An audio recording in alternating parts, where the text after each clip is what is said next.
안녕하십니까. 바로보는TV 옴부즈맨의 김승재입니다. 지난주 연합뉴스TV에선 돈봉투 의혹 관련 윤관석, 이성만 의원의 체포동의안 부결 뉴스와 함께 싱하이밍 중국 대사의 발언 파장 소식 등 다양한 뉴스들을 보도해드린 바 있는데요.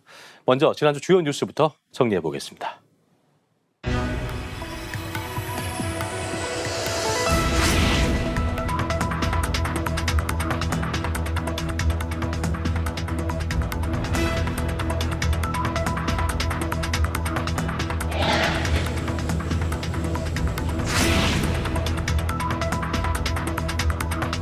수 293표 중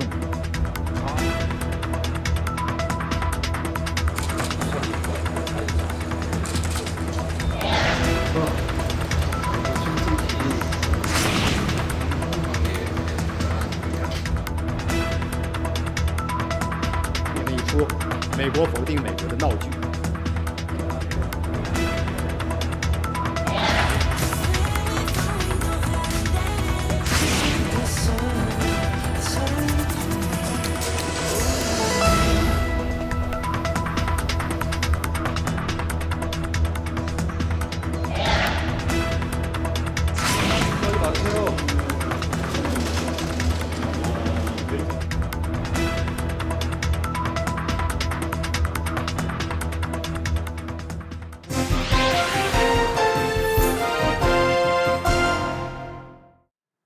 지난주 연합뉴스TV는 전세사 2차 특별 단속한 내용에 대한 중간 결과 발표에 대해 보도했으며 하반기부터 자동차의 개별 소비세 과표 기준을 개선하여 개별 소비세가 내리기도 하지만 한시적인 개별 소비세 인하 조치가 종료되면서 전체적으로는 개별 소비세가 증가된다고 보도했습니다.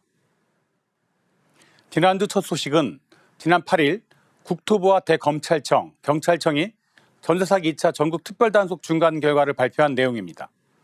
지난 1월 범정부 차원에서 수사협력 체계를 구축하고 특별 단속을 벌여온 결과에 대한 발표인데요. 정부 서울청사를 연결해 직접 방송을 전했습니다. 네, 안녕하십니까. 전세 사기 전국 특별 단속과 관련하여 그간의 수사 의뢰 결과에 대해서 남영우 국토교통부 토지정책관이 전했는데요. 몇 년간 집값과 전세값이 가파르게 올라 무자본 갭 투자가 성행하였고 전세 제도의 허점을 이용한 전세 사기가 급등했다고 전하면서 구수법도 날로 교묘해지고 있어 사회 첫발을 내디는 청년이나 신혼부부와 같은 서민들의 주거 안정을 위협하고 있는 상황이라고 얘기했습니다.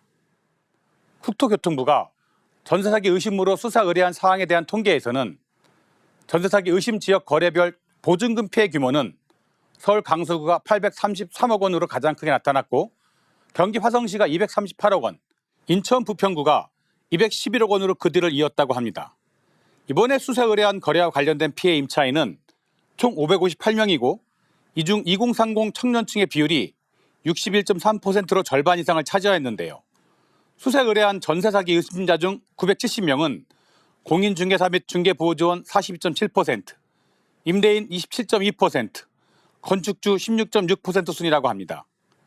국토교통부는 전세 사기 근절을 위한 범정부 특별 단속 실시에 따라 국토교통부가 보유한 정보를 조사 분석하여 검찰청과 경찰청에 공유하는 등 긴밀한 공조를 추진해 왔으며 국토교통부가 보유한 부동산 거래 신고 데이터와 전세 피해자 지원센터에 접수된 피해 상담 사례를 결합하여 면밀히 조사 분석한 결과 총 1,322건의 거래에서 조직적인 전세 사기 정황을 포착하였고 이에 따라 해당 거래의 전세 사기 의심자와 관련된 970명에 대한 수사를 의뢰하였다고 전했습니다.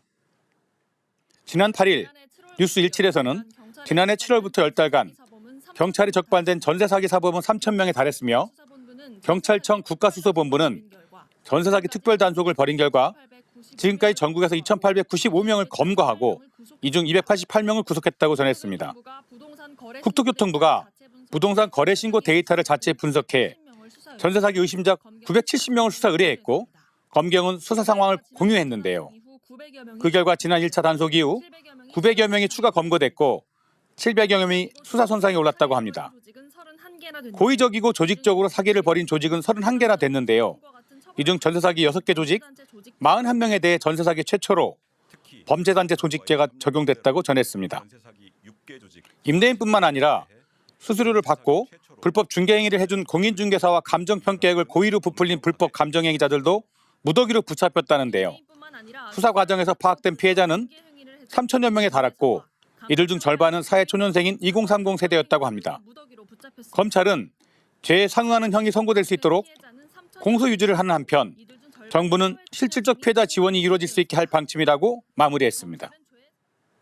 위 보도에서는 국토부와 대검찰청 그리고 경찰청의 전세사기 2차 전국 특별단속 중간 결과를 발표하고 있습니다.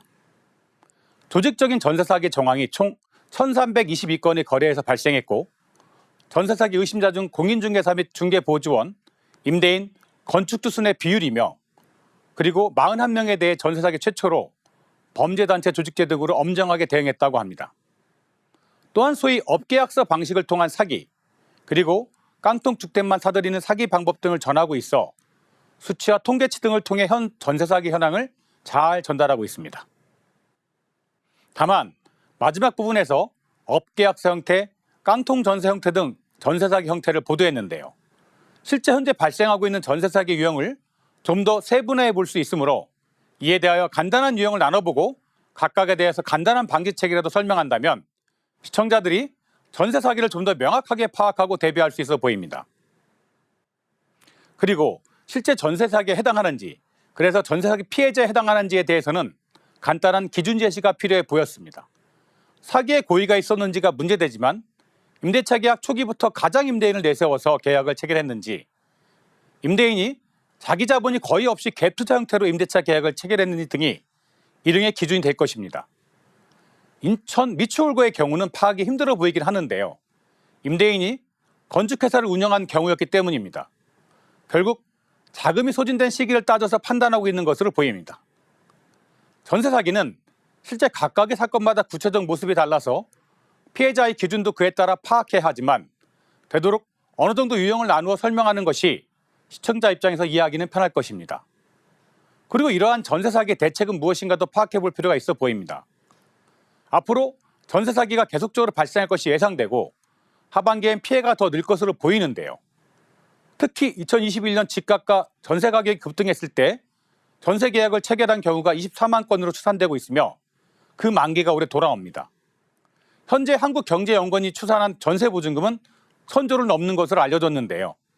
정부가 전세금 반환 용도의 대출 규제 완화를 올 7월 내에 시행하겠다고 계획을 얘기했지만 당장 대출 연장의 효과는 있겠지만 2년 뒤 만기가 도래할 때에는 더 큰 문제가 발생할 수 있어 보입니다.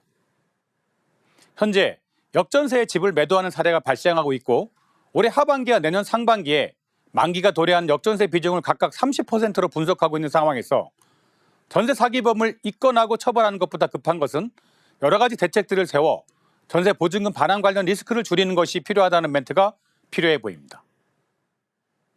지난 8일 뉴스 17에서는 세수 부족 우려가 커져 이번 6월달 말을 끝으로 5년간 이어졌던 자동차 개별 소비세 인하 조치가 끝난다고 보도했는데요. 하반기부터는 국산차 개수세 계산 방식이 달라져 이에 따른 세금 감면 효과는 있지만 전체적으로 소비자 부담은 지금보다 늘어난다고 전했습니다. 기자는 자동차 개별 소비세 인하 조치가 이달 말로 종료된다면서 여태까지 차를 살 때 출고가 3.5%의 개소세를 내왔지만 7월부터는 5%를 내게 된다며 2018년 7월 첫 시행 이후 6개월씩 연장을 거듭한 지 5년 만이라고 전했습니다. 기획재정부는 자동차 산업 업황이 호조세라며 내수 진작이라는 목표를 달성한 점을 이유로 들었지만 사실 가장 큰 고민은 세수 펑크 우려라는 면에서 예상보다 세금은 덜 거치고 있지만 나랏빛을 내지 않겠다는 방침상 확보 가능한 재원을 최대한 늘려 하는 상황이라고 전했습니다.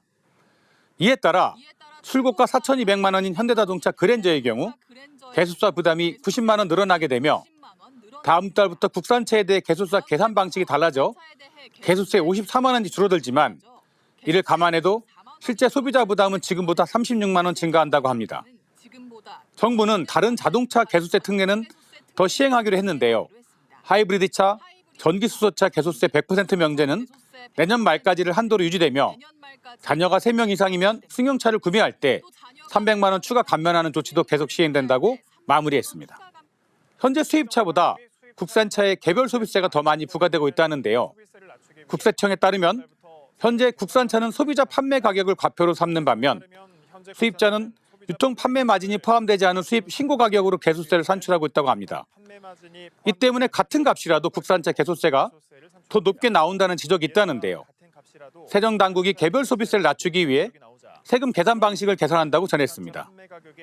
7월 1일부터는 국산차 판매 가격에서 기준 판매 비율 18%를 제외하고 세금이 계산되기 때문에 국세청은 공장 출고가 4,200만 원인 경우 소비자 가격이 54만 원 인하되는 효과가 있을 것으로 분석된다고 전했습니다. 지난 6월 8일 보도에서는 시청자 입장에서는 자동차의 개별 소비세가 오른다는 것인지 내린다는 것인지 헷갈리는 상반된 모습처럼 보이는 보도가 있었는데요. 결론적으로 보면 자동차 개별 소비세는 현재보다 오르게 됩니다. 개별 소비세의 과표 기준을 개선하여 개별 소비세가 내리지만 한시적인 개별 소비세 인하 조치가 종료되면서 과표 기준에 따른 개별 소비세 인하분을 상쇄하고도 남기 때문입니다. 보도에서도 명확하게 짚었지만 현재 세수가 많이 부족한 상황이라서 어쩔 수 없는 상황으로 보이기도 합니다. 반면 코로나 시국에 따른 개별 소비세의 한시적 인하였기 때문에 종료를 하는 것도 맞는 상황이긴 합니다. 개별 소비세에 대한 이러한 상황을 짚어가면서 미국과 유럽, 일본 등 10대 자동차 생산국 중에서 차에 개별 소비세를 부과한 나라가 우리나라뿐인 점도 함께 언급했더라면 좀 더 충실한 보도였을 것 같습니다.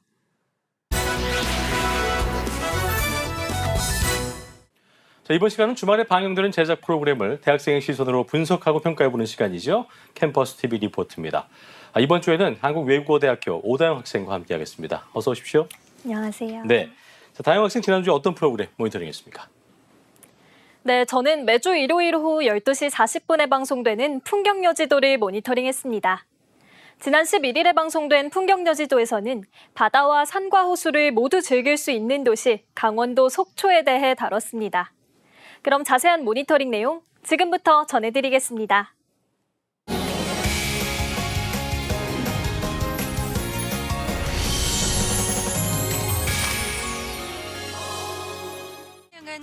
방송은 보기만 해도 청량한 기분이 드는 속초 해수욕장을 소개하며 시작됩니다.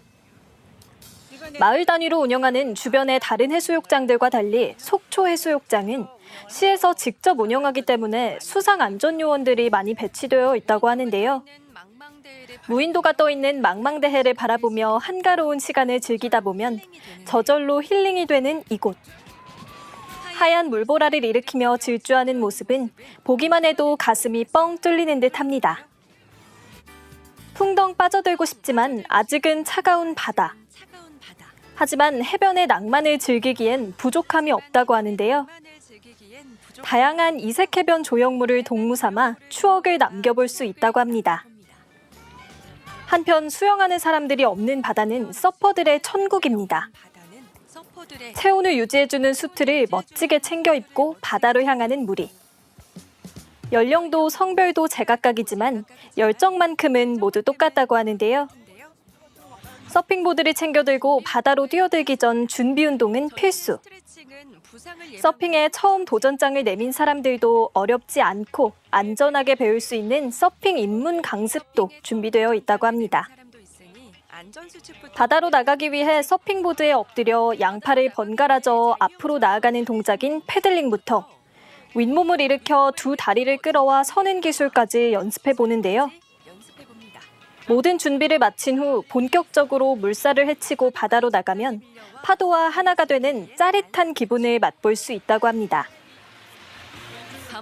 보기만 해도 시원해지는 속초의 바다를 보며 저도 평소 흔히 해볼 수 없는 서핑 체험을 통해 바다가 선물하는 행복한 시간을 즐겨보고 싶다는 생각이 들었습니다. 콩이 잘 자라는 토양 덕분에 속초의 향토 음식으로 자리 잡은 두부. 특히 이곳의 두부가 특별한 이유는 전통 방식을 고수하기 때문이라고 하는데요. 먼저 다른 곳의 콩과는 두부의 수분 자체가 다르다는 국산 콩을 가마솥에 끓여 콩의 비린 맛을 제거해줍니다.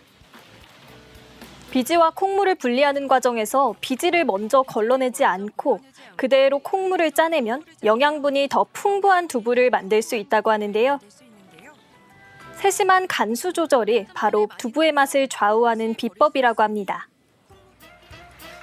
냄비에 말캉말캉한 두부를 깔고 당면과 버섯, 쑥까지 더해 끓여낸 전골은 특히 채소로 우린 담백한 국물의 깊은 감칠맛이 일품이라는데요. 깊은 맛을 뽐내는 두부 전골과 노릇노릇하게 구워낸 고소한 들기름 구이까지 자극 없이 소박한 한상으로 입안 가득 행복을 채워볼 수 있다고 합니다.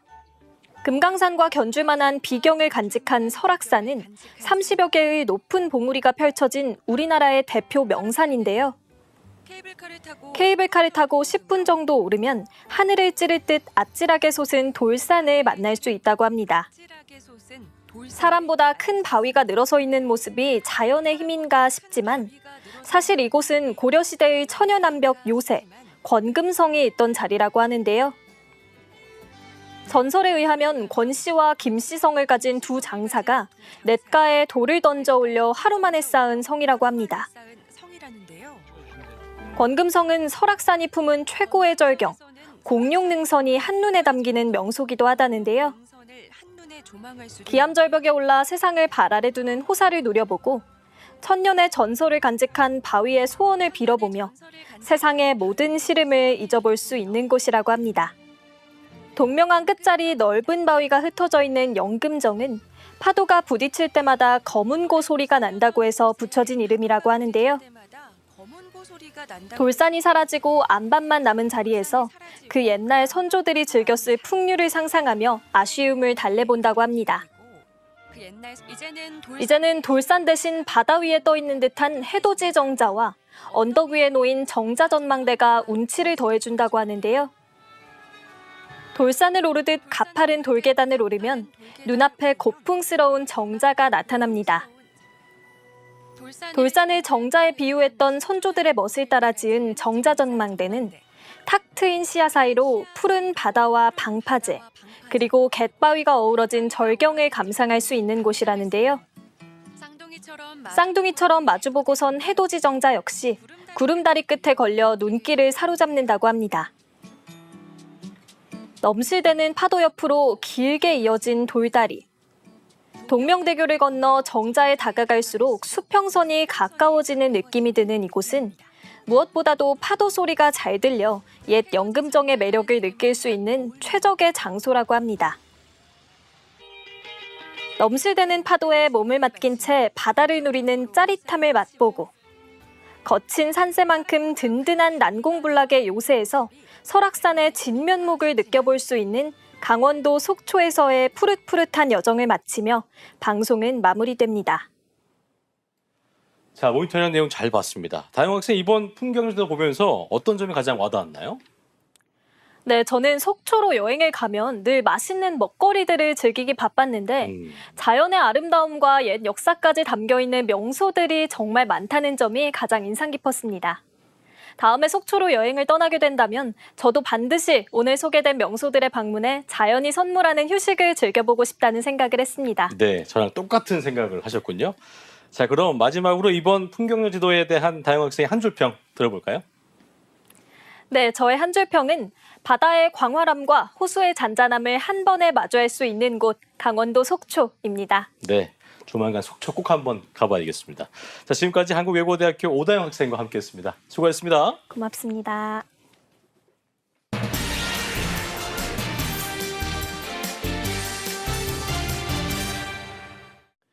자, 현 정부와 노동계의 갈등의 골이 점점 더 깊어만 가고 있습니다. 오늘 TV와 비평에서 관련 내용 자세히 짚어보지요.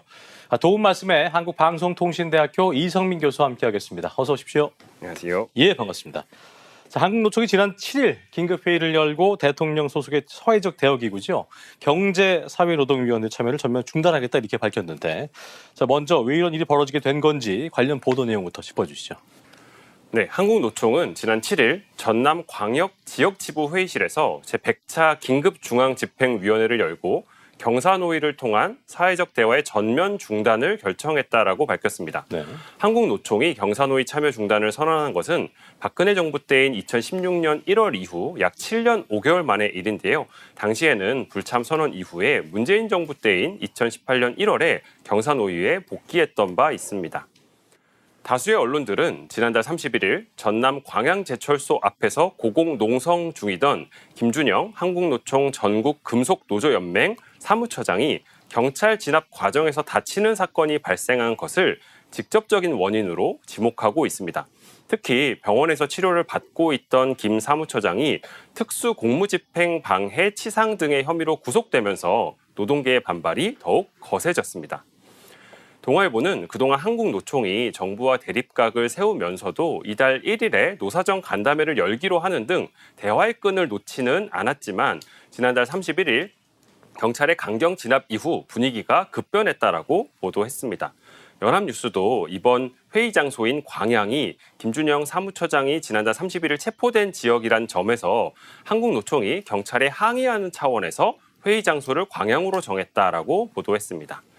이번 사태의 배경에 대한 관점은 언론에 따라 다소 엇갈렸습니다. 조선일보는 이번 한국노총의 결정의 배경을 현 정부가 추진하는 노동개혁에 대한 저항의 움직임으로 해석했습니다. 해당 보도는 현 정부가 노사 법치주의를 핵심으로 내세우며 노동개혁을 추진해왔고 노동계와의 협의를 통한 문제 해결보다 전문가를 통한 개혁안의 도출 이후에 강한 이행 드라이브를 거는 방식을 취하고 있으며 이러한 방식이 지난해 말 화물연대 파업 때 업무 개시 명령을 발동한 사례 이후 이어지고 있다라는 내용을 담고 있었습니다. 경향신문은 이를 경사노위 파국 사태라고 지적하면서 윤석열 정부 출범 이후 대화를 통한 갈등 조정이 퇴색해온 흐름의 연장선이라고 분석했습니다. 일부 노조와 야당 등을 기득권 카르텔이자 개혁의 대상으로 묶은 뒤에 피아를 구분하고 이후에 압박하며 충돌 시에는 타협 불가 원칙을 내세우면서 대화가 단절되는 악순환이 반복되고 있다는 것입니다. 이상의 보도를 정리하면 이번 사태는 직접적으로는 포스코 광양제철소에서 일어난 농성에 대한 경찰의 강경한 진압으로 인해 촉발되었지만 그 배경에는 노동개혁 등의 현안에 대한 노동계와 현 정부가 대립각을 세워왔던 흐름이 깔려 있다라고 말씀드릴 수 있을 것 같습니다. 그렇군요. 자, 한노총이 말씀하신 것처럼 정부를 향해 전면전을 선포한 상황에서 정부도 노사 법치의 중요성을 강조하면서 단호한 입장을 보이고 있는 상황인데 자, 그렇다면 정부와 여야 정치권의 반응은 어떠했는지 관련 보도 내용 짚어주시죠. 네, 한국노총의 경사노위 참여 중단 선언 이후 사태는 장기화될 조짐을 보이고 있습니다. 한국노총은 8일 오전 대통령실 앞에서 열린 기자회견에서 노동자 전체를 적대시하며 탄압으로 일관하는 정권에 대한 전면적인 심판투쟁에 나설 것이라고 밝혔습니다. 이에 대해 대통령실은 법치주의를 내세운 정책 기조를 이어가겠다는 방침을 밝히면서 경사노위 유지를 위해서 정부의 노동정책 원칙을 바꾸지는 않을 것이라고 밝혔습니다.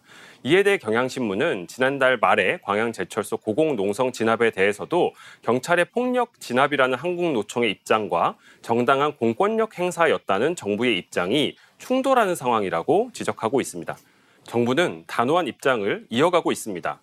연합뉴스는 고용노동부가 입장문을 통해서 사회적 대화는 경제 주체의 특권이 아닌 책무라고 강조하면서 이번 한국노총의 결정에 대해서 바람직하지 않다라고 밝혔다고 보도했습니다.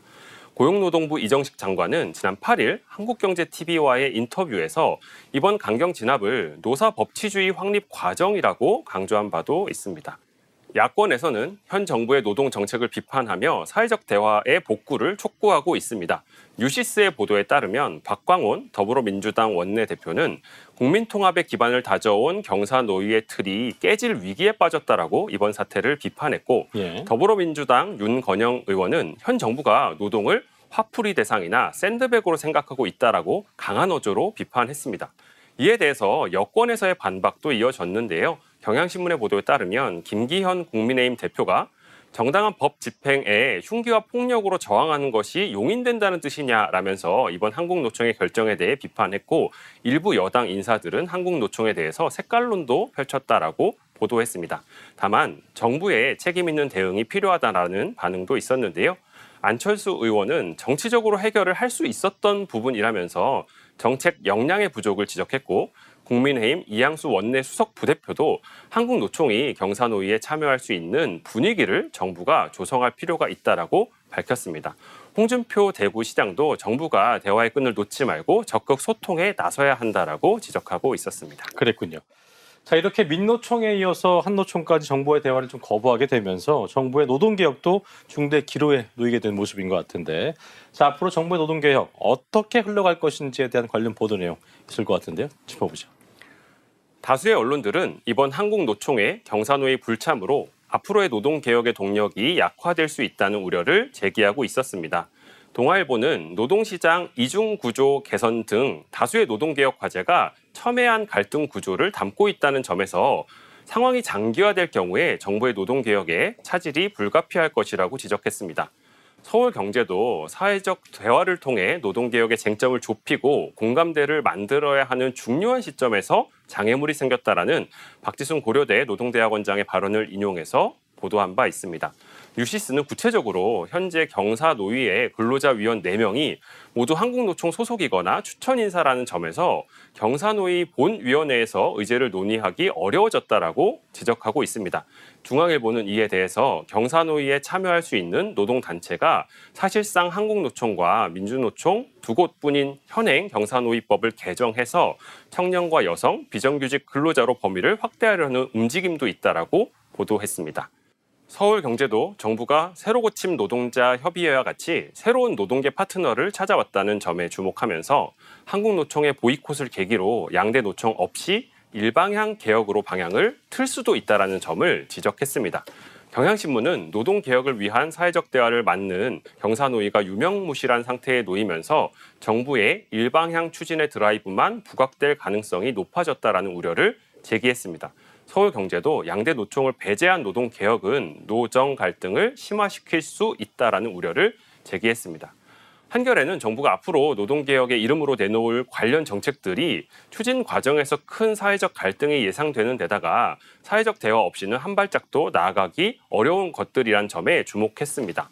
여소야대의 상황에서 노동계의 동의도 얻지 못한 관련 법안들이 국회를 통과하는 것이 사실상 불가능하고 임금체계 개편 등은 노사교섭이 필요한 의제들이란 점에서 노동계의 참여와 동의 없는 추진이 어렵다는 것입니다.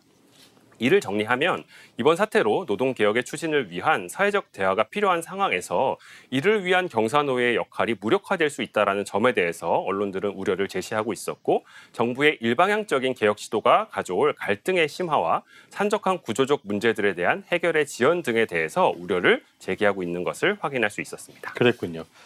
자, 이렇게 노동계 또 정부의 갈등이 커지고 있는 상황인데 이에 대한 각 언론사의 보도 방향을 보면 앞서 들은 것도 그렇고 다소 좀 차이가 있어 보이는데요. 자, 끝으로 공정한 언론 보도의 역할은 무엇일지 듣고 마무리 짓겠습니다.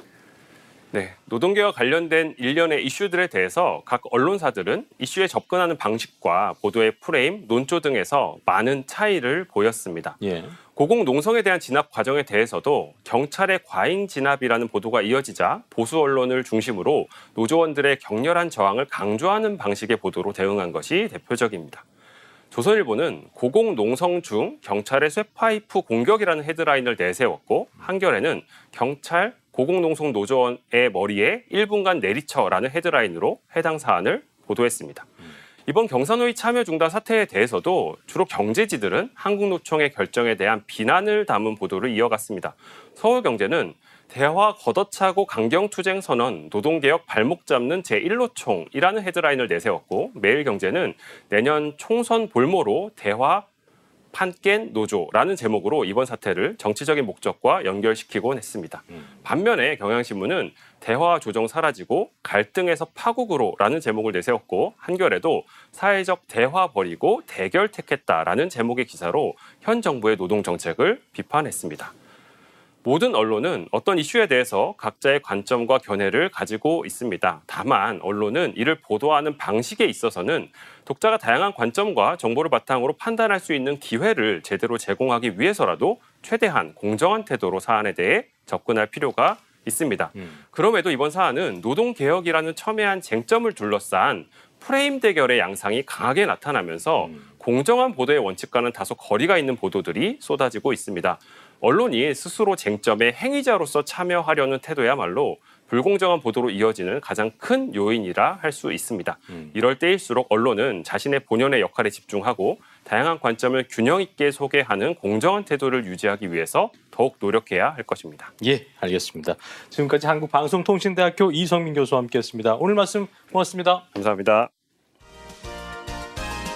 자, 저희 옴부즈맨 제작진은 여러분의 다양하고 소중한 의견들을 기다리고 있습니다. 방송을 보시고 느낀 소감을 연합뉴스 TV 홈페이지 내 시청자 게시판이나 SNS로 보내주시면 됩니다. 저희는 다음 주 시간 다시 인사드리겠습니다. 여러분 고맙습니다.